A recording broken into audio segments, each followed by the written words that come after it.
Morning, folks. Welcome to another daily devotional.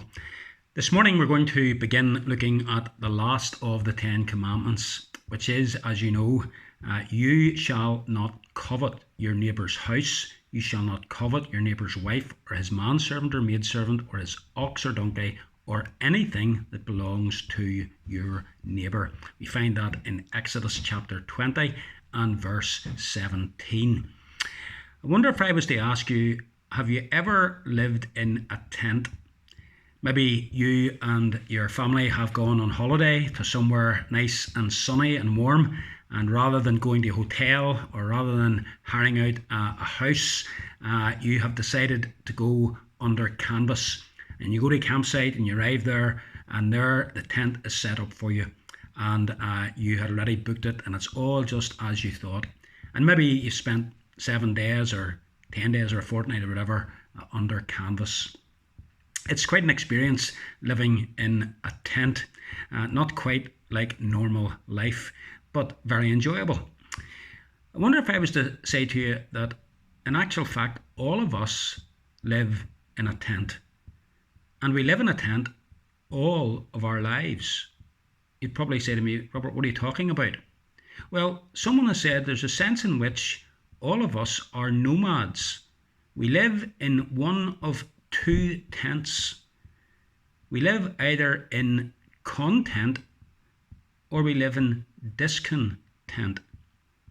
That's a very searching thought, that we live in content or we live in discontent. The 10th commandment has to do with contentment of heart.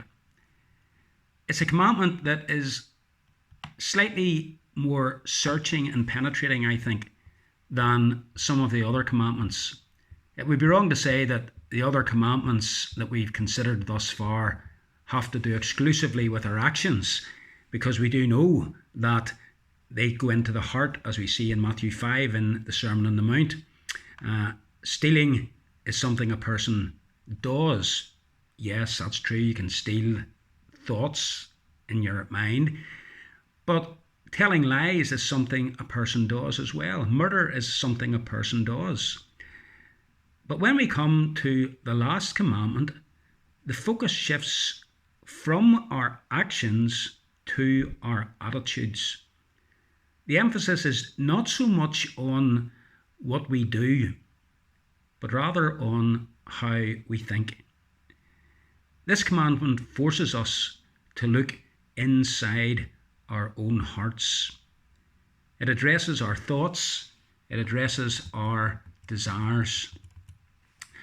Sometimes in our inner heart attitude and desires and thoughts, it is easy to keep what we have in our hearts unobserved from others, to keep that to ourselves and to disguise what's in our hearts, to give the impression that what's in our hearts is something very different from what is actually there.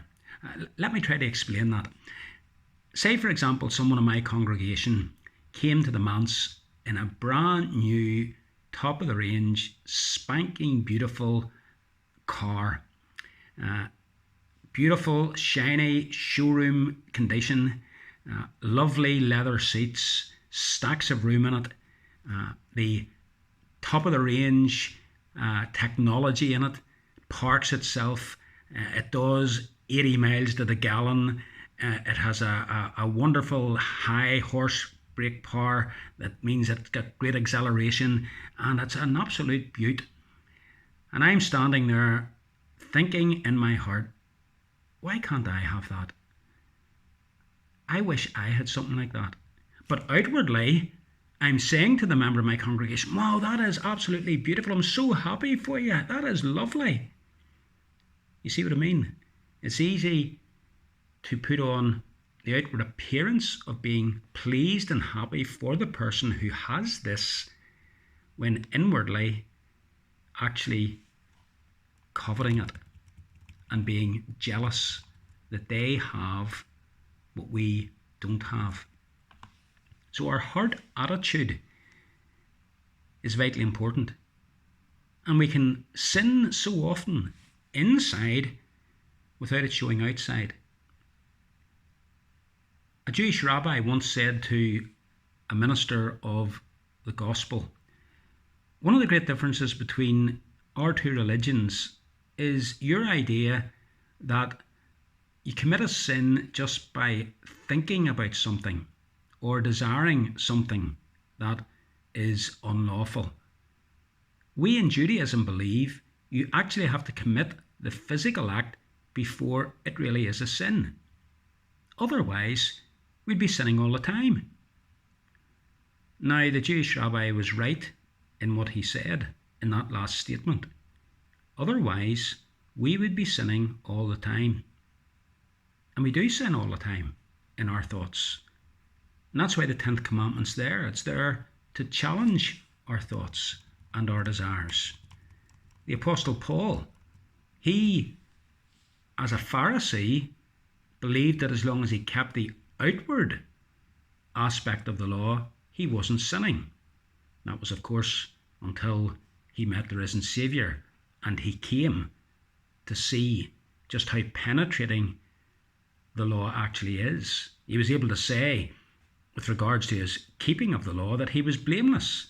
He'd never stolen anything, he'd never killed anybody, he'd never committed adultery, he hadn't any images that he was worshipping, he had respect for his parents, he didn't worship any god except Jehovah, and so on. He thought he was blameless. But Paul came to see that the law went much deeper in its demands upon him. And it was actually the 10th commandment, thou shalt not covet, that brought this home to Paul and made him realise how far short he fell of God's standards. This commandment shines the spotlight deep into our hearts. It weighs up and examines our desires and our thoughts that are hidden from other people. So as we think about this commandment over the course of the next day or two, let's remember that perhaps more than any of the other commandments, this commandment will be saying to us, don't look at the outward appearance, look at the heart. Don't think just because you haven't actually done anything about this that you're guilt-free. This is a commandment that it is very easy to break in our hearts. And God willing, tomorrow and following on from that, we're going to see what it actually means to covet. May God bless you today as you reflect upon this. Have a good day, folks.